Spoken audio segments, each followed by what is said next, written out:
And then we have some fun for you. First of all, I need to recognize a couple of people, beginning with my conference co-chair, Cheryl Robbins.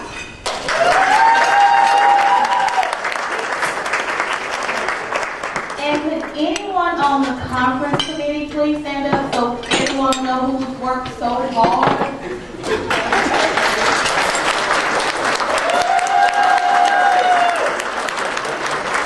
And if you dressed up tonight, would you please stand? Because we appreciate that.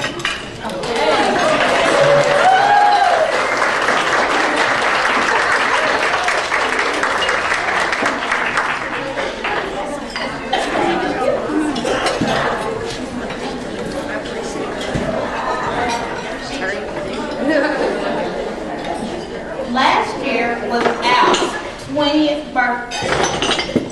This is the 20th Al's conference, which is why we chose the theme Roaring River 20 with Al's. The first conference was in Mountain View in 1993. Last year we had a remarkable chair that celebrated the 20th birthday. Celebrated Al's 20th birthday. So will LaTanya Jones please come forward?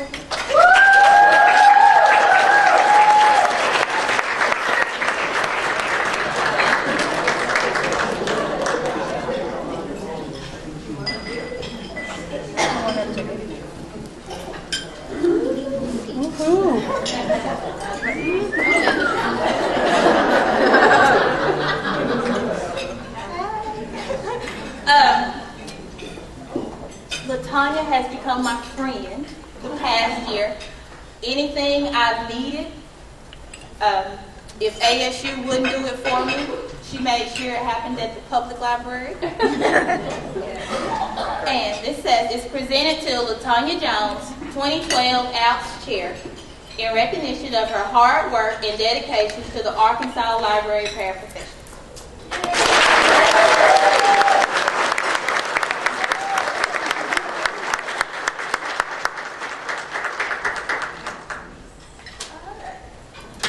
Next, we have the Lori Shuff Paraprofessional Award.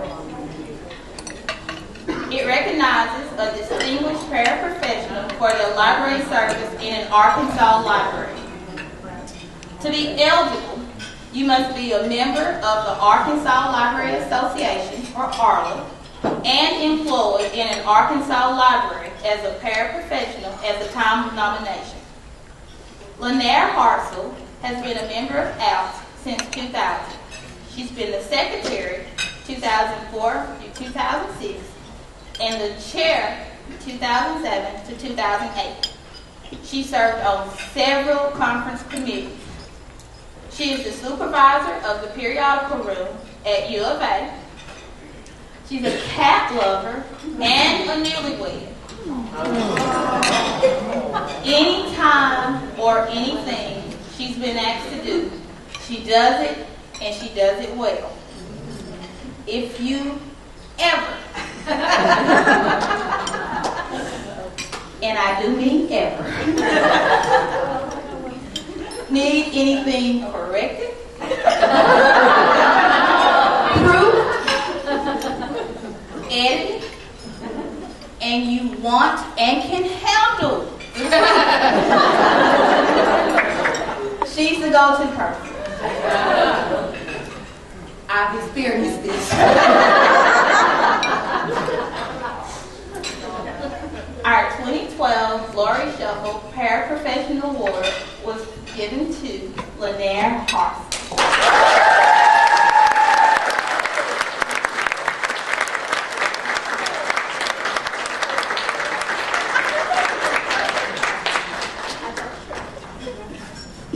on me, but she told me Hebrew.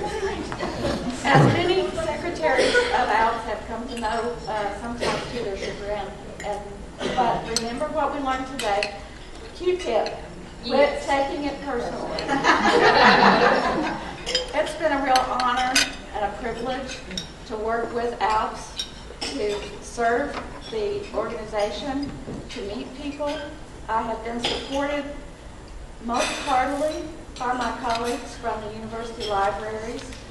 Our numbers have dwindled. We've had as many as 8 or 10 people at a conference, and this year we've got 4. But those 4 have been some of my strongest supporters and my strongest helpers. So, pollinators, Cheryl, Kareem, Karen, please stand up.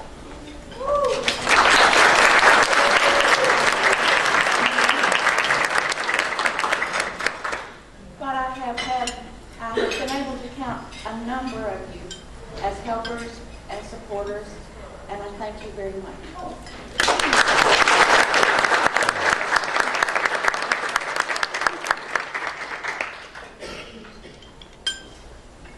And now for your entertainment.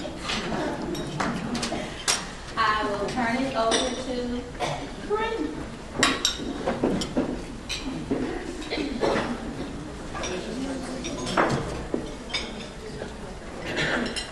Just in case. Bring the mic down a little bit. Guys and Dolls, a Flapper murder at the 1920s. Everyone stop beating your guns and listen up. The year is 1925 and the Roaring Twenties are in full swing, giving birth to the rise of jazz music, flappers, and with the end of the war, a renewed feeling of hope and jobility. It's the era of prohibition, and organized crime is at all-time high. Welcome to the Half Moon Club, one of only 2 speakeasies in Hot Springs. It's the Bee's Knees. Both juice joints are owned by Marion Coleman, who has recently taken over the business operations after the sudden and mysterious death of her husband, Charles Lucky Coleman. Marion's clubs fight prohibition by serving alcohol illegally and offering patrons the type of fun that can't be had in the Despite the constant threat of a raid, business at the Half Moon Club is lucrative as men and women stream through the doors each night. Despite this jovial atmosphere, tension fills the club and the city after a shoot happened 3 nights ago at the Caterpillar Club, Marion's other juice joint. Police suspect the shooting was gang-related.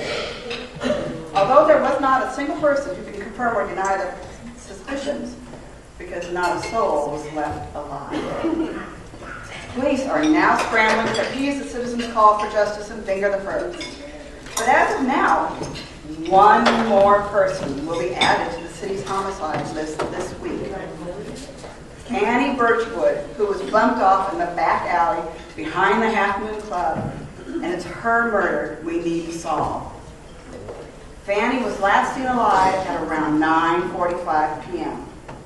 It's believed she went out the alley via the hallway that leads to the washrooms and ends in the exit door to the alley and dumpsters. She was found at 10:05 p.m. It is now 10:10. Based on the bullet casings found nearby, it appears she was shot twice with a .22 semi-automatic pistol. We have deduced that the gunshots were inaudible inside the club over the loud music. A single unlit match was found in the body, along with 2 bullet casings and a half-smoked cigarette that was still burning. There are 2 ways to access the back alley, either from the main street via the walkway on the side of the building or through the club's back door, which is accessed through the same hallway that leads to the washrooms. From their vicinity to the crime scene around the time of the murder or their suspicious actions, we have identified a number of suspects who will make themselves known shortly. It's up to everyone here to question question the suspects to determine who had the motive, the means, and the opportunity to bump off poor Fanny at the speakeasy tonight. You can ask the suspects questions like, where were you at the time of the murder? Can anybody verify your whereabouts? Did you see anything suspicious tonight? If you ask a question that has nothing to do with what the suspects know, they will reply with the phrase, I have nothing to say about that. If you hear that phrase, take that, meaning you're on the wrong track, kid, and change your line of questioning. It's up to all of us to find Fanny's killer. Our reputations, as well as our speakeasy, are in jeopardy. Now, we have some special guests that I would like to introduce you to. Marion Coleman, the club owner. Marion owns the Half Club and extends her welcome to all types of patrons from all walks of life, providing they can pay for the evening of entertainment. While no one has proof, she is suspected of having mafia affiliations through her late husband. And these ties are the reason her club remains open while police are cracking down on illegal establishments. There have also been some rumors about the possibility she caused her husband's death. Arlene Logue. While in any other club, having a female bartender would be improper, the usual rules no longer apply, not since Marion took over her late husband's club. She's not only a fantastic bartender, but can handle any man who comes her way. Arlene is charismatic and loves to chat with the patrons, but won't take any sass. Her magnetic personality makes her privy to all sorts of the club patrons' dark secrets, especially after they've had a few drinks.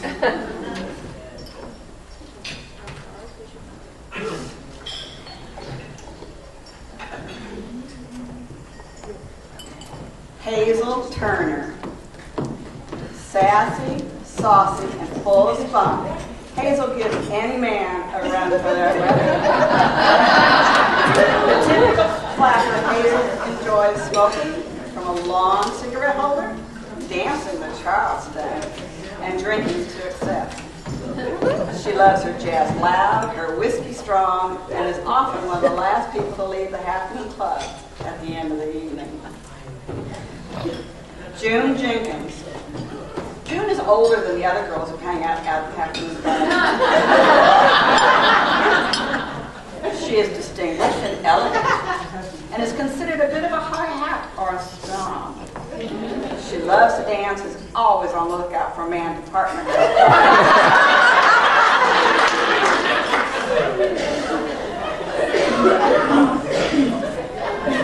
Ruby Miller. Ruby is a woman who just can't say no. She loves to party, thrives on the attention of men. She claims she has recently left her high society family to live it up as a flapper, much to the chagrin of her father. She has vocal training, and her family planned for her to become a professional opera singer. But now she puts all that at risk as she parties and drinks her nights away. She's new to the town, quite secretive, and is usually accompanied to the Half Moon Club by at least one wet blanket or chaperone. Marjorie Pierce. Marjorie is a meddlesome woman who always has her nose in the affairs of others.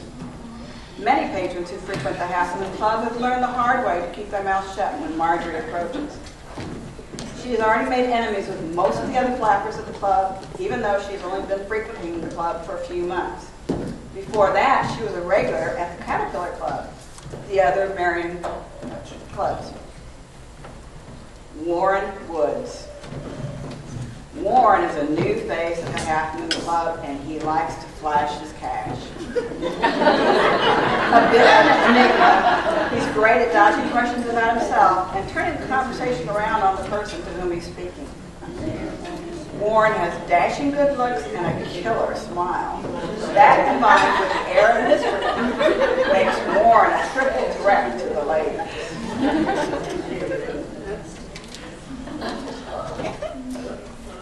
Eugene Collins. Eugene is not a regular at the Afternoon Club. His posture and clothing suggest he's not a regular at any speakeasy, and instead comes from high society. Eugene is curt and sometimes downright rude with anyone who attempts to speak with him.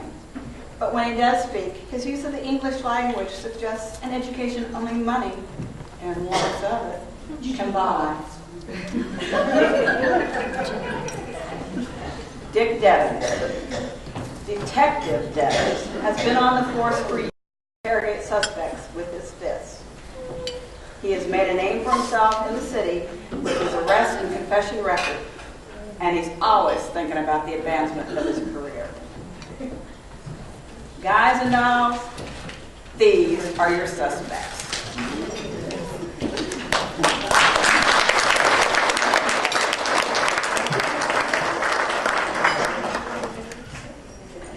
You now have some sheets. You can start filling them out. The people will start mingling.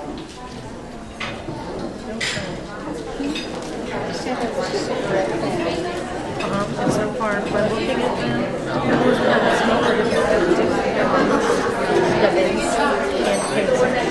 And the girl in the brown, she got a cigarette case and flashed it around. Yeah. I saw that. and she's secretive, can't say no.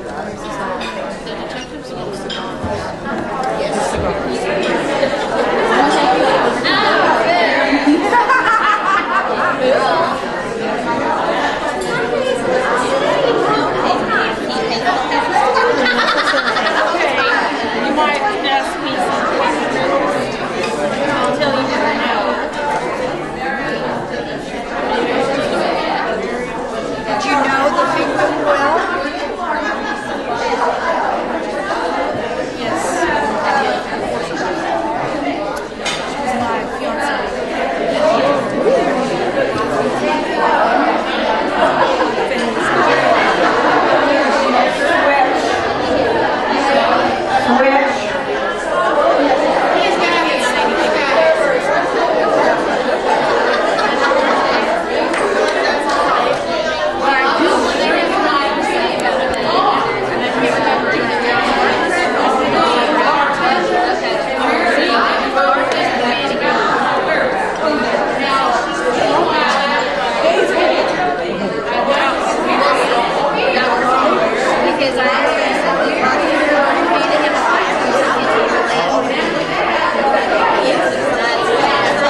not been to a table, would you please move around still? If you think you want to sit at a table, you may come back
Your one is Freddie in was your front. half sister.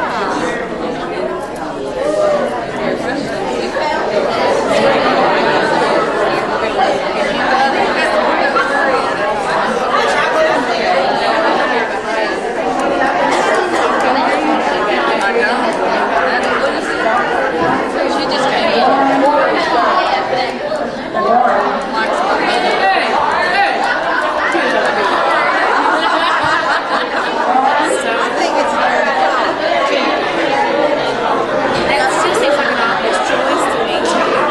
because he wouldn't give us half sisters unless there was somebody. He said they had lots of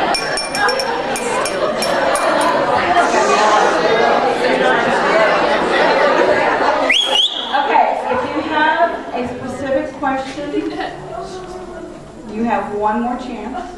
Each table can ask one question, and then our special guests will share some things that maybe you didn't think to ask.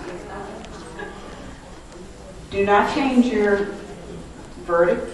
Go ahead and write your answer down. So write your answer down. Anybody have any questions?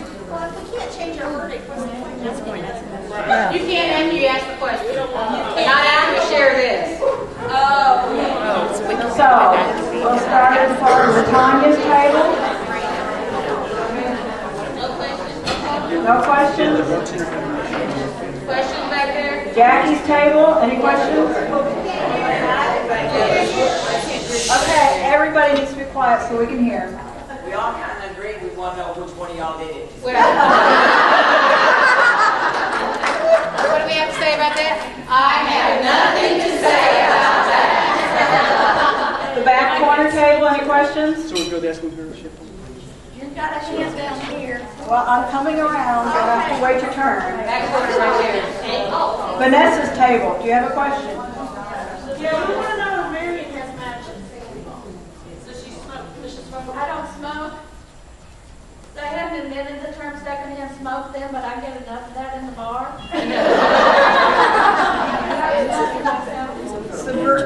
Sabrina's table, do you have a question? June, what's your relationship to Lucky? Well, honestly, Lucky and I were having an affair.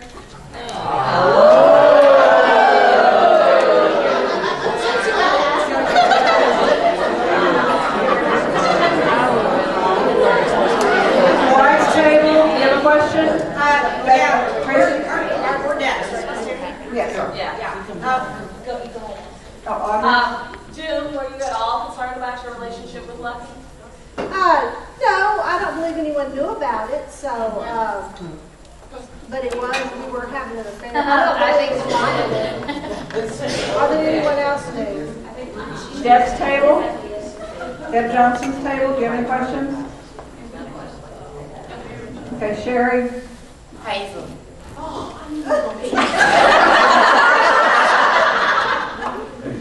Why you didn't tell us about your dad dying? I mean, getting killed. Because you didn't ask. Are you asking? Yes. Yes, my father died and My father was killed. That's two questions.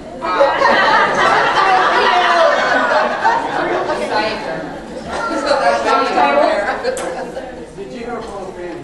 Me? Lisa's table? I don't know anybody at that table. Oh, I know, Linda. Linda's table? Where was the person shot? In the alley?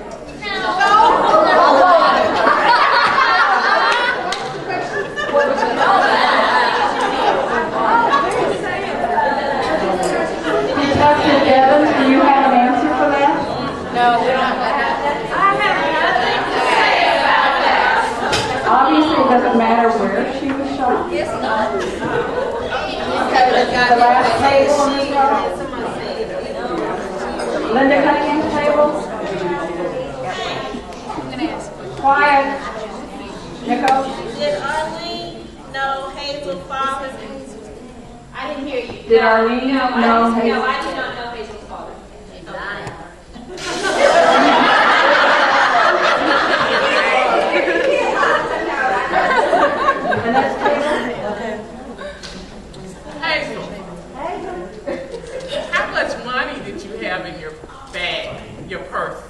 heard you had a big lump sum of money that night. I have nothing to say about that. I have some.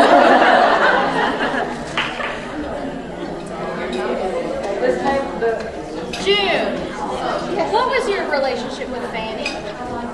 Well, can I share my? Yes. Okay. Well, the day before he died, Lucky and Benny had a secret meeting, and I said to him, "What were y'all doing?" He said it was just business, and I said, "You better be telling me the truth, Charles Coleman, or I'll kill you and your little hussy Fanny Birchwood." Told you. I told you.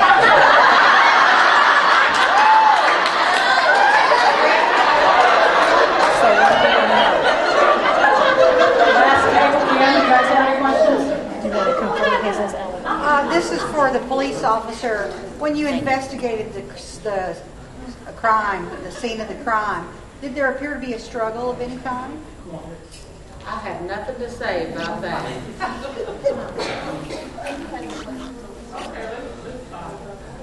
Okay, One more question in the front. Is Lucky your father? Mine? Yeah. No. All right. Okay, now we'll start with Marion. Go ahead, you're going to share. And Go ahead and then write down your share. answer. Because this information we're only supposed to give you if you ask specifically for it. And I have a couple tables that did ask me some really good questions. We're going to share this with everybody so you just have an idea about the information that we actually had been asked. So, Well, I did overhear the discussion that June had with Lucky, and I was devastated to find out that he was having an affair with June. He assured her that she was his only mistress. good thing, really.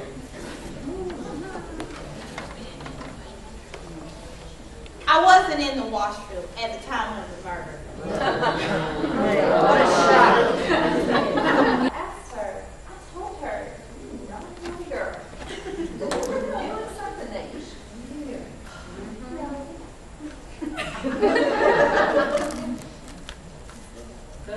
Half brother. I came with Eugene to bring my sister home. Our parents had betrothed her to him, but she had told Eugene that she wanted to be a flapper. That's what we heard. No comments about a woman and her purse. I do have a gun for anyone who didn't ask. That's all I got to say. I think it's the girl. June.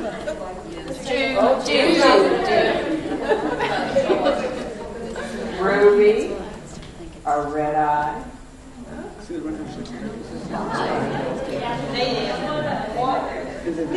Marjorie.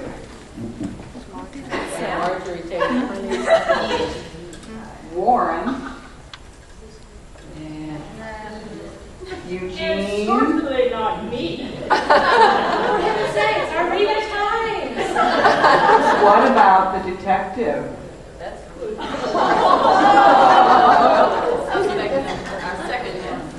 Well, it seems as though everyone has either a motive to kill Fanny or a dark secret. There was only one thing you were meant to discover. Who was the one who actually bumped her off? Red eye. To determine this, you had to discover, and there was only one person here who had all three of those things. Ruby Miller. Oh, yes, this woman. Ruby is I told y'all she had a gun. I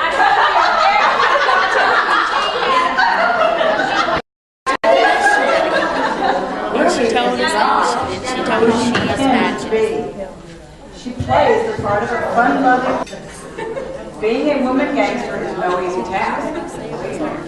And she has to be willing to do things to show her gang, as well as rival organizations, what she's made of. Things like shooting up the Caterpillar Club and killing everybody inside. Known as Red Eye Carlos, the red derived from her real name, Ruby. Ruby Miller has been sweeping the country, moving in on other gangsters' territory, and either wiping them out or running them out of town. Based on how easy it was for her to scout to convince both Arlene and Hazel to backstab Mary and Coleman and join the Carswells, she knew it would be hard to let go of the Coleman gang altogether. The Carswell gang thought everyone in the Caterpillar Club was dead. Fanny, who was there to meet someone on behalf of Marion, hit the ground when the bullets beneath started to fly. Sorry, I have reflection. There we go. Moments later, a man fell on her dead. No fool, though. And she left behind a member of her gang to wash